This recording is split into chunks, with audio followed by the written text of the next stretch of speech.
Sup mga boss? So check lang tayo ngayon ng mga TA. So US macro next week.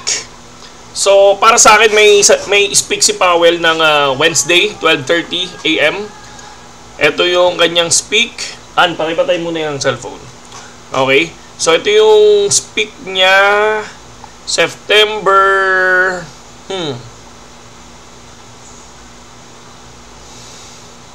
Ito, September 24, no? Next week, Wednesday, 12:35 AM. So baka pagkagising nyo, sunog na kayo, okay? So expect volatility ng Tuesday. No? Yan. I think Monday pwede din, pero pag alam natin gagalaw ang baso ng mga ganyan, okay? So tingnan natin kung anong ilalabas ni Boss Powell dyan sa area na yan. So far wala na ako na iba nakikitang ibang news. Ito, unemployment claims, lagi naman yan. Core PCI, ayan, inaabangan din natin yan. So far, ito, non-farm employment change. Ito, October 3 na pala yan, sorry. October 3 na pala yan, I'm sorry. So, halos wala na rin.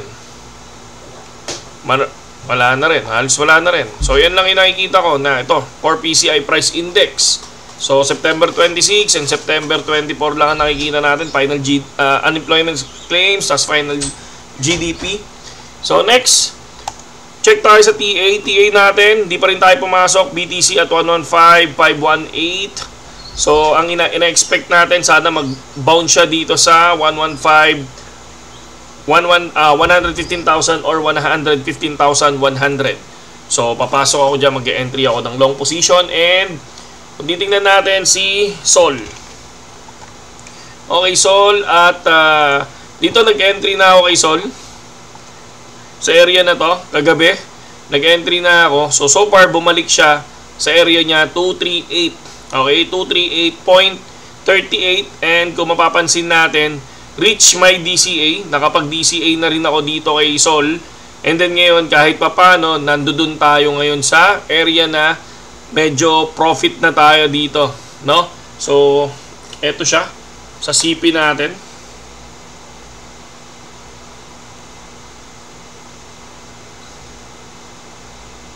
Yan.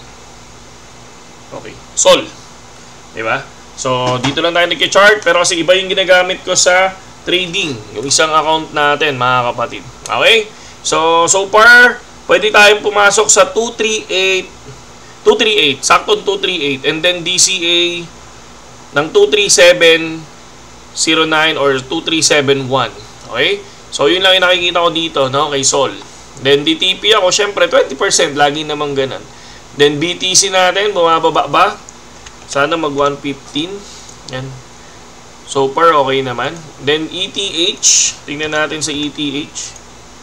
So far sa ETH naman, nag-bounce, no, rejected. Possible ba na magkaroon ng rally? So far, para sa akin, naka-W pattern. Tingnan lang natin kung magiging maganda yung result ni ETH. So far, nag-cut loss na ako kay ETH nung nakaraan. So okay na ako dyan. Hindi muna ako sasabay muna kay ETH.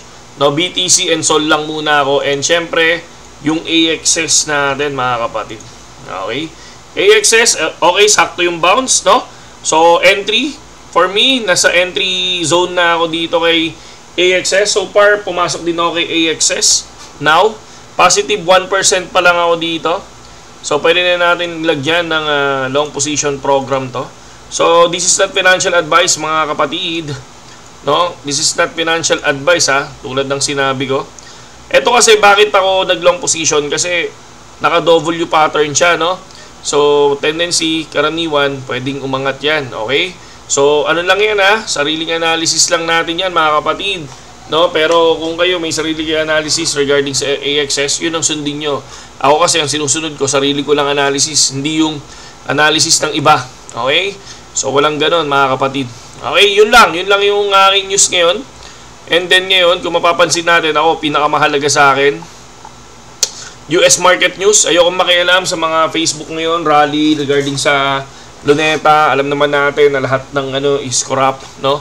Lahat ng mga halos karaniwan, hindi naman lahat, no? Pero halos karaniwan na sa gobyerno I think corrupt. Ako hindi na lang ako sumasama sa mga ganyan, sa mga rally kasi gusto ko maging masaya na lang yung buhay ko, no? So, ito lang. Yun lang yung ginagawa natin, mga kapatid, at saludo sa inyong lahat. Magandang umaga. Magandang gabi sa inyong lahat.